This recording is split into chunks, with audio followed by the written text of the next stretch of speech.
Okay, so the Gaza thing with the Hamas attack,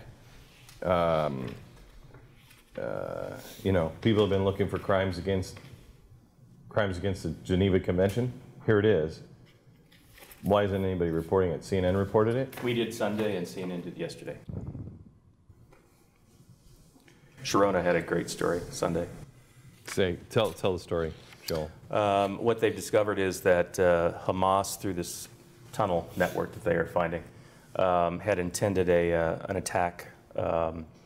They had either taken or fabricated on their own IDF uniforms, enough to outfit hundreds of Hamas fighters. The tunnels were intended to go in and, in one major event, either kill or kidnap as many Israelis as they could, including schools, synagogues, and they had everything lined up. Uniforms, weapons, tunnels, so access, means, and obviously the willingness. And nobody's saying anything about it? Not getting a lot of widespread play. Again, TheBlaze, Sharona Schwartz, who has done incredible work over there for us, had a great story on Sunday outlining it. CNN picked up on it yesterday. I came in this morning, I read Dietrich Bonhoeffer.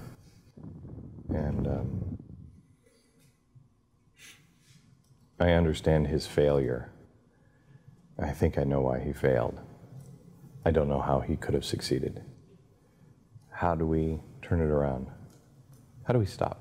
How do you, when the press is doing what the press is doing, the facts aren't coming out, the universities are pumping this poison, how do you turn around, Simon? How do we stop this from being number 20? This is a bigger conversation, but you know, there's two solutions. We've talked about one of them, which is not that. You know, you need a not that at a values level, big enough that we would bear any burden and pay any price. Right now, almost everything, yeah. But wait, yesterday on the show, we showed pictures of people being beheaded, and putting them on pikes. Here's your enemy. But it's not here yet, and they're not moving towards here yet, and it's much further away than Europe. So it's kind of like 300 people were killed on KH-17, and the whole world is fixated on it, and 800 civilian Ukrainians have been killed, and we haven't reported it, and that's because we fly on planes. We don't live in Ukraine. You know, we personalize it. That's horrendous to us, because we can imagine ourselves in that situation. Imagining ourselves living in Ukraine with some civil war raging is something that we can't relate to, so we don't connect with it. It's not of us, it's inhuman. So the point is like, are we going back towards this Soviet era with this large enough not that we can, it helps us define who we are. We don't have that right now. We don't have one thing that helps us define who we are.